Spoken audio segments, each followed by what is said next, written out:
దశమహావిద్యల్లో 6వ విద్య చిన్నమస్తాదేవి. పేరే కాదు, ఈ దేవత స్వరూపం కూడా విచిత్రమే. దశమహావిద్యల్లో అత్యంత శక్తివంతమైన, భయం పుట్టించే రూపాల్లో చిన్నమస్తాదేవి ఒకటి. ఈ దేవినే వజ్ర వైరోచిని, ప్రచండ చండీ అని కూడా అంటారు. సాధారణంగా బండి మంచి స్పీడ్లో వెళ్ళాలంటే 4th గేర్ లేదా 5th గేర్లో వెళ్ళాలి. బండికి గేర్లు ఉంటాయి కాబట్టి ఆ వేగంలో వెళ్ళగలం. లైఫ్కి ఆ గేర్లేమీ ఉండవు, కానీ కొన్ని పనుల కోసం వర్క్ ఫోర్స్ ఎక్కువగా చేయాల్సి ఉంటుంది. మరి ఆ ఫోర్స్ ఎక్కడి నుంచి వస్తుంది? మనిషికి భగవంతుడు ఎన్నో శక్తులు ఇచ్చాడు. మనలో ఉన్న కొన్ని శక్తుల గురించి మనకే తెలియదు.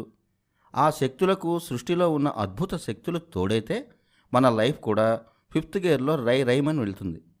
అలా మనం చేయలేని, మనకు సాధ్యం కాని పనులు చేసేందుకు మన జీవితంలో గేర్ మార్చే శక్తే చిన్నమస్త. దశమహావిద్యలన్నీ ఇలాంటివే, కాకపోతే ఒక్కో శక్తి ఒక్కో రకమైన ఫలితాన్ని ఇస్తాయి.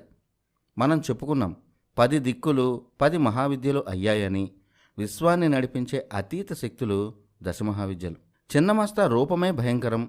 నరికేసిన శిరస్సు ఒక చేతిలో ఉంటుంది. మిగిలిన ముండెల్లోంచి 3 రక్తం ధారలు పైకి చిమ్ముతూ ఉంటాయి.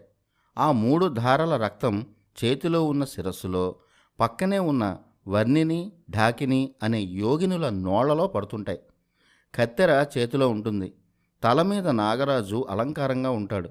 దిగంబర దేహంతో 3 కళ్లతో నిలబడి దర్శనమిచ్చే భయంకర రూపం చిన్నమస్త.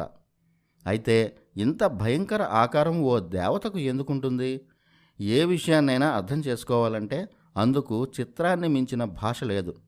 మనకు టెక్స్ట్ బుక్లో పాఠాలు గుర్తుండవు, కానీ ఒక్కసారి సినిమా చూస్తే డైలాగులతో సహా అన్నీ గుర్తుంటాయి.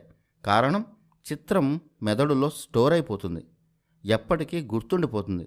అందుకే 10 ఏళ్ల క్రితం చూసిన సినిమా కూడా గుర్తుంటుంది. అలా దశమహావిద్యల ఆంతర్యాన్ని గుర్తుపెట్టుకునేందుకు ఆనాటి మహర్షులు, యోగులు ఆ దేవతా శక్తులను చిత్రాల రూపంలో అందరికీ అందించారు. చిన్నమస్త రూపాన్ని తీసుకోండి. ఒక్కసారి ఆ పటాన్ని లేదా విగ్రహాన్ని చూస్తే ఇక జీవితంలో మర్చిపోరు. అలాంటి రూపం అది. ఈ చిత్రంలో చాలా అర్థం ఉంది. ఆ అర్థం తెలియాలంటే ముందు చిన్నమస్త కథను తెలుసుకోవాలి. ప్రాణతోషి తంత్రమని ఒకటి ఉంది. అందులో చిన్నమస్త కథ ఉంది. ఒకసారి పార్వతీదేవి తన సహచరులతో కలిసి స్నానం చేస్తున్నారు. గంగలో స్నానం చేశాక ఆమెలో ఇచ్ఛాశక్తి ఒక్కసారిగా పెరిగింది. ఆ శక్తి వల్ల పార్వతి నల్లగా మారిపోయింది. ఇంతలో ఆమె సహచరులు ఆకలి వేస్తోందని పార్వతిని విసిగించారు. దాంతో ఆమెకు కూడా చాలా కోపం వచ్చింది. వెంటనే ఓ ఖడ్గాన్ని సృష్టించి ఆమె తలను ఆమె నరుక్కొని ఆ తలను చేతుల్లోకి తీసుకుంది. మొండెం నుంచి 3 ధారలుగా రక్తం చిమ్మింది. ఒకటి పార్వతీదేవి తలపై పడింది.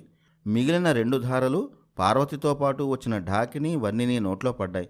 అలా వారిద్దరూ తమ ఆకలి తీర్చుకున్నారు. మస్తకం చిన్నా భిన్నమైంది కాబట్టి ఆమెకు చిన్నమస్త అనే పేరు వచ్చింది. ఈ కథను మనం డీకోడ్ చేస్తే చాలా విషయాలు కనుక్కోవచ్చు. చిన్నమస్తకు ఇటువైపు నల్ల రంగులో ఉండే ఢాకిని తమోగుణానికి ప్రతీక, మరోవైపు ఎర్ర రంగులో ఉండే వర్ణిని రజోగుణానికి ప్రతీక.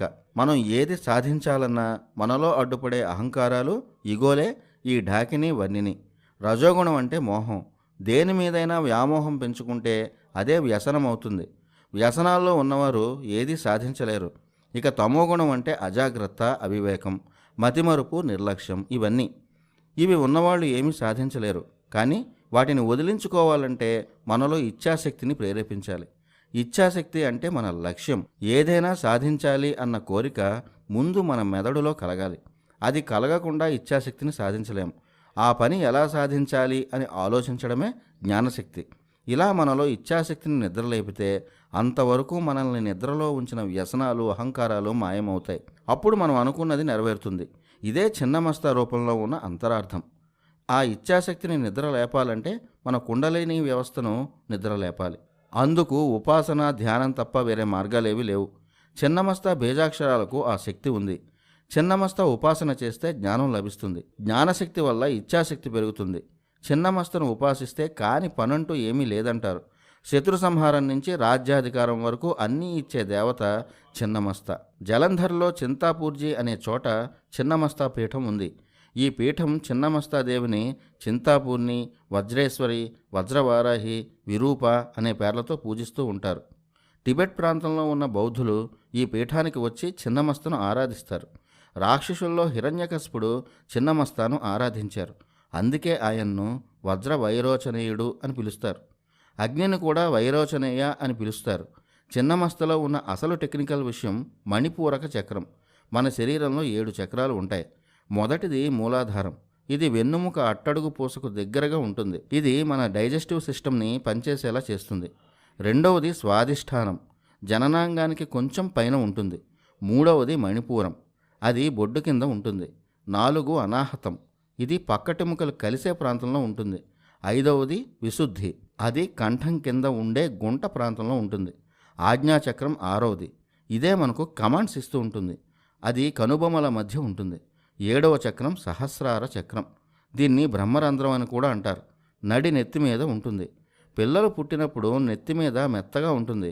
ఆ ప్రాంతమే సహస్రార చక్రం. వీటిలో మణిపూరక చక్రం అగ్నిస్థానం. ఆకలి వేయడం, తిన్న ఆహారాన్ని శక్తిగా మార్చడం, ఇవన్నీ మణిపూరక చక్రం చేసే పనులు. చిన్నమస్త బీజాక్షరాలు మణిపూరక చక్రాన్ని స్పందింపచేస్తాయి. అక్కడి నుంచి వజ్రనాడి ద్వారా శక్తి ప్రవహించి మనలో కోరికలను, ఆ కోరికలను తీర్చుకునే శక్తిని చిన్నమస్త ప్రేరేపిస్తుంది. అందుకే ఆమెను వజ్ర వైరోచిని అంటారు. బౌద్ధులు తారా ఉపాసనను తీవ్రంగా చేస్తారు. తారా ఉపాసనతో పాటు చిన్నమస్త ఉపాసనను కూడా బాగా చేస్తారు. అయితే వారు చిన్నమస్త దేవత స్థానంలో వజ్రాయుధాన్ని ధరించి వరాహముఖం కలిగిన వజ్ర వారాహి అనే పేరుతో ఉపాసిస్తారు. బుద్ధుడు కూడా చిన్నమస్త ఉపాసన చేసి తనలో ఉన్న కామాన్ని జయించాడని బౌద్ధులు చెప్తుంటారు. మనలో ఉన్న కామక్రోధాలను జయించాలంటే చిన్నమస్త ఉపాసన చేయాలంటారు. అందువల్ల తారా చిన్నమస్త ఉపాసన చేస్తే వచ్చే ఫలితాలు ఒకలాంటివే. రమణ మహర్షి అనుచరుడైన కావ్యకంఠ గణపతి ముని చిన్నమస్తాదేవిని తీవ్రంగా ఉపాసించారు. ఆ దేవి ఇంద్రుడి శక్తి అని ఆయన చెప్పారు. చిన్నమస్తనే ప్రచండ చండీగా ఆరాధిస్తారు. ప్రచండ చండీ త్రిశతి పేరుతో 300 శ్లోకాలను కావ్యకంఠ గణపతి ముని రచించారు. ఆ దేవి దయతోనే గణపతి మునికి ఎన్నో సిద్ధశక్తులు వచ్చాయని ఆయనే చాలాసార్లు చెప్పుకున్నారు. చిన్నమస్తాదేవి ఉపాసన వల్ల కపాల భేదనం జరుగుతుంది. అందువల్ల వారికి పూర్వజన్మల గురించి తెలుస్తుంది. ఊహ తెలియని సమయంలో చంటిపిల్లల నెత్తిమీద బ్రహ్మరంధ్రం తెరిచే ఉంటుంది. మనం చెయ్యి పెడితే ఆ విషయం తెలుస్తుంది కూడా. ఆ సమయంలో వారికి గత జన్మలు గుర్తుంటాయట. ఆ రంధ్రం కొన్నాళ్లకు మూసుకుపోతుంది. ఆ తర్వాత అన్నీ మర్చిపోతారు. అలా చిన్నమస్త ఆరాధన వల్ల భూత భవిష్యత్ వర్తమానాలు తెలుస్తాయని, ఆ అనుభవం తనకు కలిగిందని కావ్యకంఠ గణపతి ముని చెప్పేవారు. ఈ విద్యా ప్రభావంతోనే రమణ మహర్షి గత జన్మలో సుబ్రహ్మణ్యస్వామి అవతారమని అందరూ ఆయనను భగవాన్ రమణ మహర్షి అని పిలవాలని ఆదేశించారు. గణపతి ముని చెప్పిన వివరాల ప్రకారం కాళీ చిన్నమస్త టెక్నికల్గా ఒకే రకమైన శక్తులు. అయితే కాళీదేవి శరీరమంతా ప్రవహించే కరెంటు లాంటిది. వెన్నుని, కుండలిని, చైతన్యం కలిగించే సుషుమ్న నాడిని ఉత్తేజం చేసే శక్తి చిన్నమస్త. అందుకే చిన్నమస్త ఆకారం, రూపం రెండూ మానవ శరీరంలో నాడీ శక్తులకు ప్రతిరూపాలని చెప్తారు. ఈ దేవి పక్కనున్న యోగినులు డాకిని ఇడానాడిగా, వన్నిని పింగళనాడిగా, మధ్యలో ఉన్న చిన్నమస్తను సుషుమ్నా నాడిగా చూడాలని చెప్తారు. హ్యూమన్ అనాటమీలో శరీరాన్ని నడిపించే శక్తే చిన్నమస్త అని ఈ వివరణ ద్వారా అర్థం చేసుకోవాలి. ఇంకా సులభంగా అర్థమయ్యేలా చెప్పాలంటే రేణుకామాత గురించి చెప్పాలి. పరశురాముడు తండ్రి జమదగ్ని, ఆయన భార్య రేణుక. తండ్రి కోరిక మేరకు రేణుక శిరస్సుని పరశురాముడు ఖండించాడు. ఆమె తల మాహూర్ క్షేత్రంలో కొలువైన ఏకవీరాదేవి శిరస్సులో కలిసిపోయిందని చెప్తారు. అష్టాదశ శక్తిపీఠాల్లో మాహూర్ ఒకటి. రేణుకాదేవి కంటే ముందుగా వెలసిన దేవత. ఆ రేణుకాదేవినే మన పల్లెల్లో రేణుకా ఎల్లమ్మగా పూజిస్తారు. రేణుకా ఎల్లమ్మ ఎవరో కాదు, చిన్నమస్తాదేవికి మరో రూపమే. ఎల్లమ్మ అంటే ఎల్లలను రక్షించే అమ్మ అని అర్థం. దిక్కులే మహావిద్యలని మనం చెప్పుకున్నాం. ఆలంపురం జోగులాంబ క్షేత్రంలో ఒకప్పుడు జరిగిన పూజలు రేణుకామాతవే. ఆలంపురం జోగులాంబ క్షేత్రంలో ఇప్పటికీ రేణుకాదేవి చిత్రాలు ఉంటాయి. ఇవి దశమహావిద్యల్లో శక్తివంతమైన చిన్నమస్త గురించి వివరాలు. దశ